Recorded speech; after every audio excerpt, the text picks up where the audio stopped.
madness. I talk the talk of madness.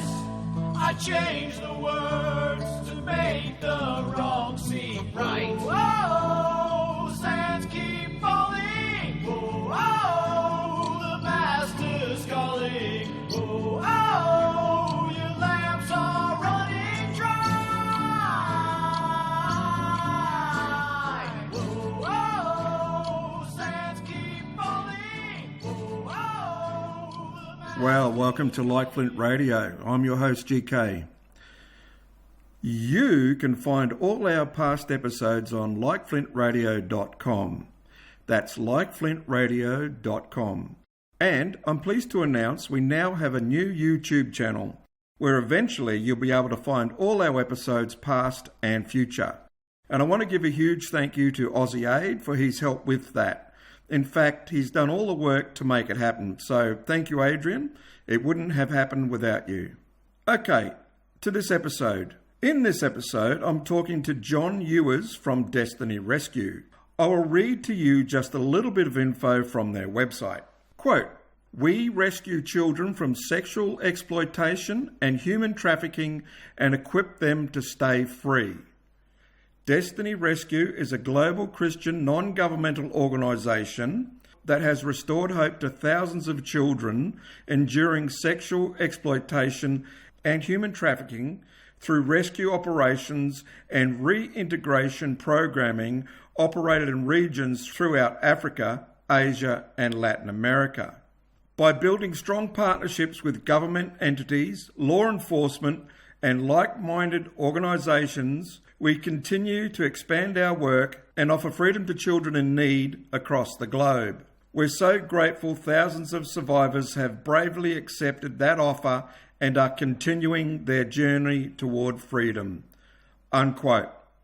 Okay, so this is a very short interview.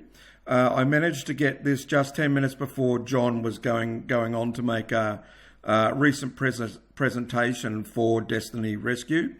But I think we cover enough in here to help you decide if you'd like to know more. And to that end, I will put Destiny Rescue's website link in the show note for this show. All right, so I'll say hooroo for now, and we'll now go to the short discussion. All right, g'day. This is GK from Like Flint Radio, and I'm here live with John Ewers from Destiny Rescue. G'day, John, and welcome to the show. G'day, Garth. Thank you very much for having me, and it's great to be with you. Well, thanks for coming on. I know we've only got a short time here because you're just about to do a presentation, so I'm very grateful for your time. So I'll just ask you a couple of simple questions. The first one is, can you tell my listeners who Destiny Rescue is and what you do? Yes, so Destiny Rescue is a not-for-profit organisation that works internationally, predominantly in Southeast Asia, but also now Africa, around 16 different nations in the world. And our sole focus is to find and rescue children from sex trafficking or the actual event of exploitation. So that's finding them in brothels or different areas where they are traded, essentially. Okay. Trafficking is a huge crime with a lot of money, $99 billion per annum in the trade of children into the sex industry. And that figure's worldwide. We're not just talking about Australia, is that right? No, that is worldwide. Yeah. Okay. Yeah. And so, are you part of an Australian arm of Destiny Rescue? Is it an international organisation? I know you mentioned you go into 16 countries, but...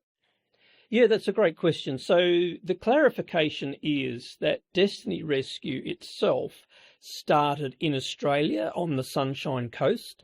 A couple of tradies who are still with Destiny Rescue, they still lead it. They holidayed in Thailand and overheard a conversation that they just could not believe. And so when they returned to Australia, they decided to start a rescue organisation. It was called Destiny Rescue right from the very beginning. And over the last 25 years, it has grown into, an international organised rescue operation. Okay. Could you, I know we've got to be careful how we talk about things like this, but could you just give us one example of a real life situation that, where someone was, rescued from, a horrible situation? If you just give us someone's story and keep it anonymous if you like or whatever. Yeah, no, appreciate that, Garth. Let's just call her Zara. But her story is very, very typical of a lot of the children that we rescue. Zara was abandoned by her parents when she was 6 years old. This tends to be quite often the catalyst to a young person falling foul of traffickers, where poverty or particular cultural reasons even, children are abandoned and they find themselves on their own. She went to live with her aunt for a period, but as it turned out, the aunt was quite abusive. So, she's carrying a lot of abandonment issues and not feeling that she's worth very much. So traffickers and the crime syndicates around this know how vulnerable these children are. So they just offer some sort of solution, which will always be a lie in terms of employment. And Zara was caught into a brothel and was basically exploited. At what age, John? At 12 years of age. 12, yeah. 12 years of age, sorry, yeah. So, and we rescued her at 17. So 5 years was her, time in this horrible situation. But when we rescue children, and this is important for listeners to understand, we then make sure that we provide avenues for them to be educated. We provide poverty breaks if they are still very young, and perhaps return to family if it's safe. So what does that mean? What's a poverty break? A poverty break is where we might finance a family for a period of time. We call it microfinancing. Oh, yes. Yeah. Because the American dollar and the Australian dollar is very strong in most of these countries. So we can provide, bags of rice and different things that they need so that they can then continue with what they were doing, which could be very simple farming or selling oranges on the side of the road, whatever it might be. And we just give them a helping hand up, which is quite often all they need.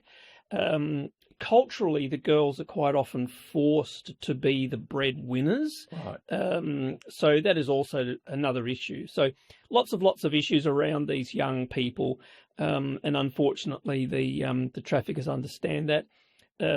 So once Zara was rescued, we put her through some schooling and eventually trained her as a hairdresser. And she's now gainfully employed as a hairdresser. And she helps support her family and herself through that. So a great turnaround. Good news. Good story. So I know you've got to go now, but would you just tell us how someone who's listening right now, they've never heard of Destiny Rescue before, how can they help if they want to? Yeah, look, lots of people want to be involved, and I can understand that to go and rescue a child if we had the opportunity.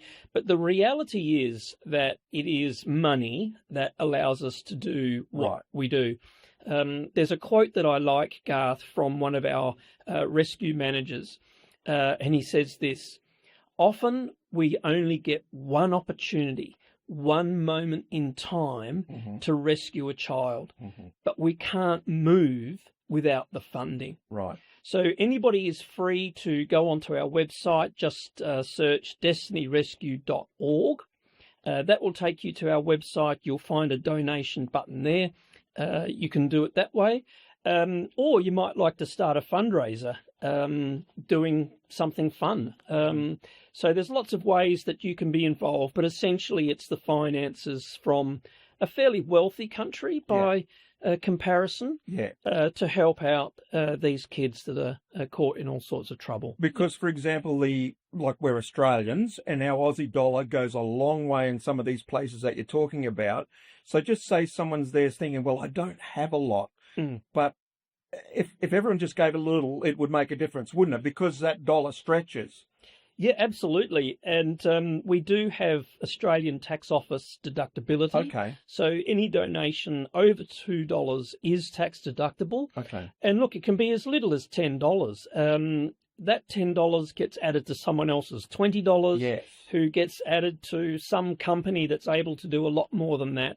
And that enables us to rescue. Last year, I think it was 4,711. Sorry, that was in 2024, 4,711 kids. Last year, 5,500 kids. Oh, fantastic. This year, we're heading for 6,000 odd. So there is a huge cost, and it is the funding from the general public, people who have a heart to help us, that makes it all happen. All right. Well, thanks, John, for your time. I'll put the contact details up on the my website, and hopefully, if people want to get involved, they know they can contact you or just make a small donation, and that will go, like you said, $10 added to somebody's 20, and that all adds up to perhaps a person being rescued from a horrible situation. Absolutely right. Yeah. All right. Don't worry about the amount. Yeah. Just get involved. Yeah. All right. Thanks very much, John. Thanks, Garth.